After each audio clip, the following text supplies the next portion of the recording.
स्वागत है स्टूडेंट्स। देखिए क्वेश्चन है कि block of wood is floating on the surface of water in a beaker. The beaker is covered with a bell jar and the air is evacuated. What will happen to the block? Sink a little, rise a little, remain unchanged, sink completely. तो देखो initial condition में जो तुम diagram देख रहे हो, ये initial condition है। यहाँ पे एयर है, यहाँ पूरा एयर है, ठीक है। तो अब बात ऐसा है कि हमको एयर को भी एक फ्लूइड की तरह से कंसीडर करना है, क्योंकि उसका इम्पोर्टेंस है यहाँ पे, क्योंकि पहले एयर था अंदर, अब फिर उसको इवेक्युएट करना है। तो इस एयर को भी एक फ्लूइड मानना है। और यहाँ पर जो वाटर है वो तो एक फ्लूइड मानते ही आ रहे थे हम लोग हर क्वेश्चन में। हाँ, लेकिन एयर को इग्नोर करके हम लोग केवल वाटर का बॉयंसी निकाल रहे थे, लेकिन अब ऐसा नहीं करेंगे हम दोनों की वजह से बॉयंसी निकालेंगे। जैसे कि देखो, इसका जो वेट होगा तो ये तो डाउनवर्ड लगेगा, पता है मेरे को, ब्लॉक का। अब यहाँ पर तुमको दो बॉयंसी लेना है, एक बॉयंसी एयर का लेना है और एक बॉयंसी वाटर का लेना है, ठीक है। तो ये इनिशियल कंडीशन की बात हो रही है। तो एयर का जो बॉयंसी हो जाएगा, सपोज करो कि इसमें वॉल्यूम है V1 और इसमें वॉल्यूम डूबा हुआ है V2। तो जैसे कि एयर का जो वॉल्यूम हो जाएगा, बॉयंसी हो जाएगा, वो हो जाएगा density of air into volume in air into G. और दूसरा जो वाटर का बॉयंसी हो जाएगा, वो हो जाएगा density of water into volume in water into G. तो शुरुआत में जो वेट था वो बैलेंस हो रहा था ρ A V1 G plus ρW V2 G के साथ, ठीक है। अब जब हम इसी डायग्राम में, सपोज करो कि इसी डायग्राम में हमने इसके ऊपर एक जार लगा दिया, पानी तो अभी भी प्रेजेंट है, ठीक है, ब्लॉक तो अभी भी प्रेजेंट है, लेकिन इसके अंदर का जो एयर था ना उसको हमने निकाल दिया।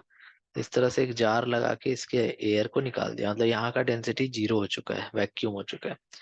और यहाँ का डेंसिटी अभी भी ρW है। तो अब जो वेट है वो केवल और केवल वाटर के अपथ्रस्ट से बैलेंस होगा, ठीक है, FW डैश। तो FW डैश कितना हो जाएगा? Density of water into volume in water into g. Okay. और ये बैलेंस हो जाएगा वेट से, तो वेट तो अभी भी वही रहेगा ना। तो weight is equal to ρW into V2 dash into G. अब मेरा जो काम है वो ये है कि हम यहाँ पर देखें कि जो V2 है और V2 डैश है उसमें क्या कंपैरिजन है। ओके। तो देखो, अगर हम बात करें V2 की, तो V2 जो है वो है W upon ρW into G और minus ρA into V1 into G upon ρW into G. ये है, ठीक है। इसको उधर भेज दिया तो W minus ρA V1 G, फिर इससे डिवाइड कर दिया ρW G से, तो इतना आया। वही अगर V2 डैश की वैल्यू निकाले हम, तो V2 डैश कितना हो जाएगा? W by ρW G। बस इतना ही होगा।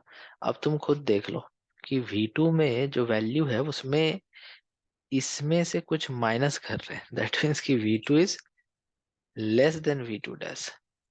V2 डैश केवल इतना ही है, लेकिन इसमें से कुछ माइनस करने पे, ठीक है, इसमें से कुछ भी माइनस करो, 0.5 माइनस करो, 1.5 माइनस करो, घटेगा ही ना। तो इसमें से अगर कुछ भी माइनस करेंगे तो V2 डैश क्या हो जाएगा? ज्यादा हो जाएगा V2 से, ठीक है। तो पहले जितना वॉल्यूम था वो V2 था, और बाद में पानी में जितना वॉल्यूम है वो V2 डैश है, और हम देख पा रहे हैं कि V2 dash is greater than V2। तो इससे ये साबित होता है कि थोड़ा सा और ये डूबेगा ऐसा करने के बाद। इसका ऑप्शन हो जाएगा, यहाँ ऑप्शन सी दिया हुआ बट ये करेक्ट नहीं होगा। I think the option will be sink a little, और थोड़ा सा ये डूबना चाहिए। आसान भाषा में तुम ऐसा भी समझ सकते हो कि एयर को जब हमने इवैक्यूएट कर दिया, तो एयर को इवैक्यूएट करने से जो डेंसिटी था अंदर में एयर का वो खत्म हो गया, कम हो गया, वैक्यूम क्रिएट हो गया। तो डेंसिटी का अब खत्म हो जाना, उसमें आपका बॉयंसी का वैल्यू खत्म हो जाना।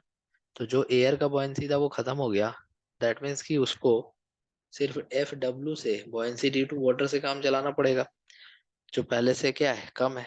पहले टोटल बॉयंसी इतना था, अब बस इतना ही है। तो दैट मीन्स कि हमको तो भाई कम मिल रहा है ना अभी, बॉयंसी केवल वाटर के द्वारा मिल रहा है ना। तो वेट जो है वो तो अभी उतना ही है, तो उसको और नीचे पुश करके थोड़ा सा और डुबा देगा, ठीक है, ताकि ये बॉयंसी बढ़े और वेट से वो बैलेंस हो पाए और फ्लोट कर पाए। तो sink a little is the correct answer. I hope ये क्वेश्चन तुम समझ पाओगे। Thank you.